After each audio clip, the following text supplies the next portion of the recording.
Assalamualaikum adik-adik kelas 4, gimana kabarnya? Semoga sehat-sehat selalu ya.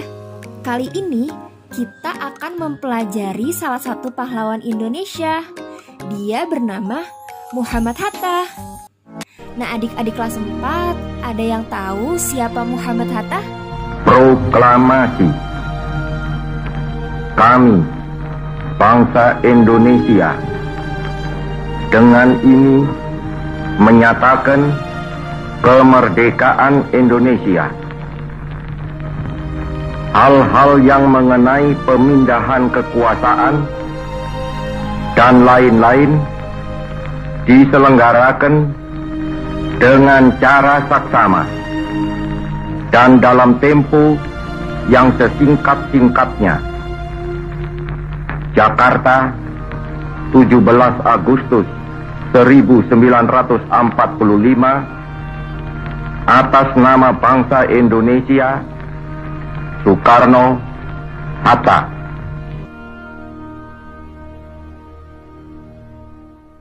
Sosok Muhammad Hatta memiliki sikap kepahlawanan dan keteladanan. Muhammad Hatta lahir dengan nama Muhammad Attar yang populer disebut Bung Hatta. Beliau lahir di Fort de Kock yang sekarang Bukit Tinggi, Sumatera Barat, Hindia Belanda pada tanggal 12 Agustus 1902. Beliau meninggal di Jakarta pada tanggal 14 Maret 1980. Muhammad Hatta adalah pejuang, negarawan, ekonom, dan juga wakil presiden Indonesia yang pertama. Muhammad Hatta bersama Soekarno memainkan peran penting untuk memerdekakan bangsa Indonesia dari penjajahan Belanda sekaligus memproklamirkan pada tanggal 17 Agustus 1945.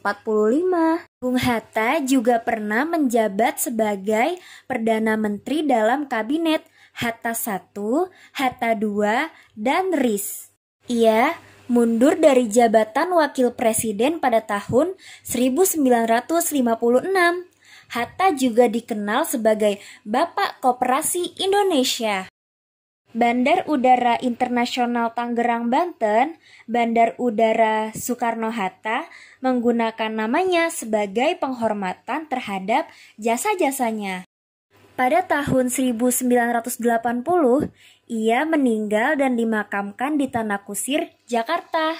Bung Hatta ditetapkan sebagai salah satu pahlawan nasional Indonesia pada tanggal 23 Oktober 1986 melalui Kepres nomor 081 TK 1986. Sikap kepahlawanan dan keteladanan sosok Muhammad Hatta. Berikut sedikit kisah hidup yang sedikit banyak dapat kita jadikan sebagai inspirasi dalam kehidupan. Pertama, Muhammad Hatta merupakan sosok yang sederhana dan baik hati. Bung Hatta tidak mau meminta sesuatu untuk kepentingannya sendiri. Ia memilih jalan sukar dan lama yang ternyata gagal karena ia lebih mendahulukan kepentingan orang lain daripada kepentingannya sendiri. Kedua, ia adalah sosok yang jujur dan rendah hati. Ketika naik haji, Bung Hatta memilih untuk menggunakan biayanya sendiri. Padahal waktu itu, Bung Karno telah menawari untuk berangkat menggunakan pesawat terbang yang biayanya ditanggung negara. Namun, Muhammad Hatta menolaknya dan memilih untuk menggunakan biayanya sendiri. Selain itu, Muhammad Hatta memiliki sikap mendahulukan kepentingan negara. Ia selalu mendahulukan kepentingan warganya, mendahulukan kepentingan orang lain, mempunyai sikap menahan diri dari meminta hibah, bersahaja, dan membatasi konsumsi pada kemampuan yang ada.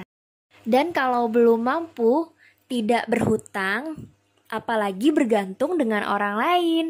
Nah adik-adik, semoga kita bisa meneladani sikap kepahlawanan Muhammad Hatta ya. Sampai jumpa pada video berikutnya. Assalamualaikum warahmatullahi wabarakatuh.